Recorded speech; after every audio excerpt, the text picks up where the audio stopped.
Imagine करो एक ऐसी दुनिया जहां पर जितना फास्ट तुम मूव करोगे उतना छोटे तुम होते जाओगे, और जब तुम maximum speed limit that is speed of light में ट्रैवल करोगे तब तुम इनफाइनाइटली स्मॉल हो जाओगे।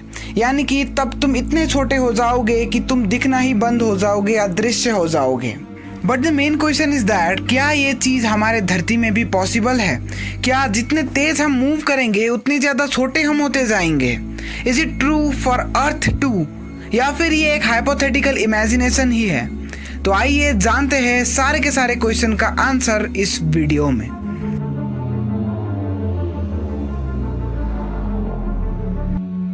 ओके, तो अब मैं तुमको लेकर चलता हूँ सन 1905 में, जब ये पूरी की पूरी कहानी शुरू हुई थी और जब special theory of relativity publish हुई थी। बट रिलेटिविटी के पब्लिश होने के 15 साल पहले सन 1890s में दो साइंटिस्ट ऐसे थे जिसका नाम लॉरेंज और फिट्जलैंड था।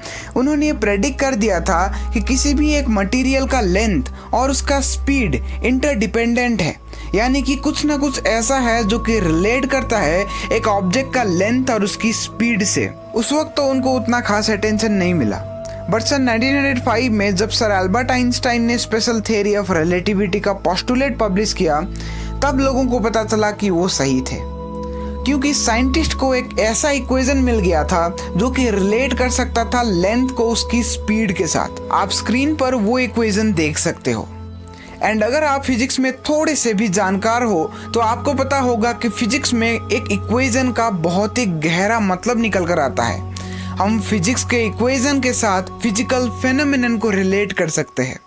तो similar was the case with the length contraction formula. ये इक्वेशन हमें ये बताती थी कि जितना तेज एक ऑब्जेक्ट मूव करता है उतना ही छोटा ये होता जाता है, और जब एक ऑब्जेक्ट मैक्सिमम स्पीड अटेन करता है यानी कि स्पीड ऑफ लाइट में एग्जैक्टली ट्रैवल करता है तब वो इतना ज़्यादा छोटा हो जाएगा कि वो दिखना ही बंद हो जाएगा, वो इनफाइनाइटली स्मॉल हो जाएगा और वो अदृश्य हो जाएगा। थ्योरेटिकली तो हमने इस चीज़ को देख लिया, पर क्या ये चीज़ प्रैक्टिकली पॉसिबल है? क्या हम ह्यूमंस भी ऐसा ही करके अदृश्य हो सकते हैं? The answer is quite shocking my friends, क्योंकि इसका आंसर हाँ भी है और ना भी है। कैसे? Let me explain. मान लीजिए आप और आपके दोस्त धरती पर हैं, पर अचानक आप एक स्पेसशिप में चढ़ जाते हो जो कि स्पीड ऑफ लाइट के करीब करीब मूव करती है। आपका दोस्त आपको देख रहा है और आप धरती को देख रहे हो। आपका दोस्त जब आपको ऑब्जर्व करेगा तो उसको लगेगा कि आपकी साइज बहुत ज़्यादा छोटी हो चुकी है और वो उतनी नहीं है जितना कि होनी चाहिए थी। पर जब आप अपने आप को देखते हो और स्पेसशिप के दूसरे चीज़ों को देखते हो तब आपको लगेगा कि आपकी लेंथ वैसे की वैसी ही है, आप में कोई भी परिवर्तन नहीं आया है और आप पहले जैसे थे वैसे ही अभी हो। आप तुरंत खिड़की में जाते हो और खिड़की से देखते हो कि स्पेसशिप वैसा का वैसा ही है, उसमें भी कोई भी परिवर्तन नहीं आया है। बट आपका दोस्त दावा कर रहा है कि आपका स्पेसशिप छोटा हो गया है, जिसका मतलब साफ साफ यही है कि आपका स्पेसशिप एक्चुअल में छोटा नहीं हुआ है, आप एक्चुअल में छोटे नहीं हुए हो, बट देखने वाले को ऐसा लग रहा है कि आप छोटे हो चुके हो और आपका स्पेसशिप गायब होने के कगार पर है। आप एंडमैन जैसे ही छोटे छोटे क्वांटम लेवल पर नहीं जाने वाले हो, बट दिखने वाले को ऐसा दिखेगा कि आप छोटे होते ही जा रहे हो। मतलब ये सिर्फ आंखों से रिलेटेड फिनोमेनन है और एक्चुअली में आपका लेंथ कम नहीं हो जाता है, बट ये आंखों से दिखता ऐसा है कि कम होता ही जा रहा है। एंड आप जिस डायरेक्शन पर मूव कर रहे हो उसी डायरेक्शन से चपटे होते जाओगे। लाइक इस फिगर में दिखाया गया है कि कैसे आप चपटे होते हो जैसे जैसे आपकी स्पीड बढ़ती जाती है। ओके, तो अब हमने ये देख लिया है कि लेंथ कॉन्ट्रैक्शन किस चिड़िया का नाम है, बट क्या लेंथ कॉन्ट्रैक्शन प्रैक्टिकली पॉसिबल है?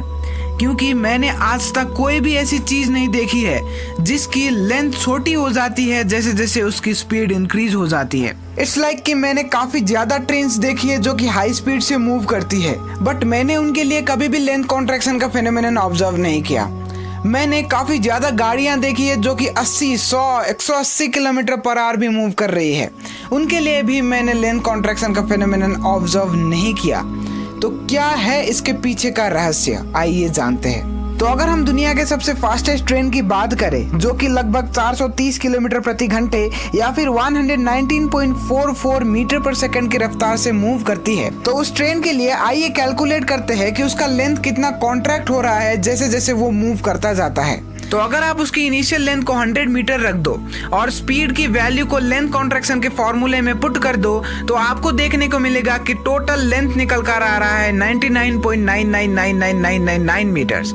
यानी कि पहले इसका लेंथ 100 मीटर था, अब इसका लेंथ हो चुका है 99.99999999 मीटर्स। अब इसका मतलब ये है कि इन दोनों के लेंथ के बीच में जो डिफरेंस है वो बहुत ही ज्यादा छोटा है, बहुत इन द सेंस हद से ज्यादा छोटा है, इतना छोटा कि हम अपनी आंखों से इनकी डिफरेंस को देख नहीं पाते हैं। सो दुनिया के फास्टेस्ट ट्रेन के लिए जो कि इतनी हाई स्पीड से मूव करती है, उसके लिए भी लेंथ कॉन्ट्रैक्शन बहुत ही ज्यादा कम हो रहा है। तो आप यहीं से सोच सकते हो और अंदाजा लगा सकते हो कि क्यों लेंथ कॉन्ट्रैक्शन प्रैक्टिकल एप्लीकेशन में शो नहीं होता है। ओके, तो रिलेटिविटी का एक बहुत ही सुंदर कॉन्सेप्ट लेंथ कॉन्ट्रैक्शन के बारे में हमने डिस्कस कर लिया, बट रिलेटिविटी का एक और टॉपिक ऐसा है जो कि बहुत ही ज्यादा इंटरेस्टिंग है और उस टॉपिक का नाम है टाइम डायलेशन। और अगर आपको टाइम डायलेशन के बारे में एक डिटेल वीडियो चाहिए तो आप इस वाली वीडियो पर क्लिक कर सकते हो। और अगर आपको जानना है म्यू मीजॉन के बारे में जो कि एक बहुत ही इंटरेस्टिंग पार्टिकल है, तो आप इस वाली वीडियो पर क्लिक कर सकते हो। Thanks for watching this video.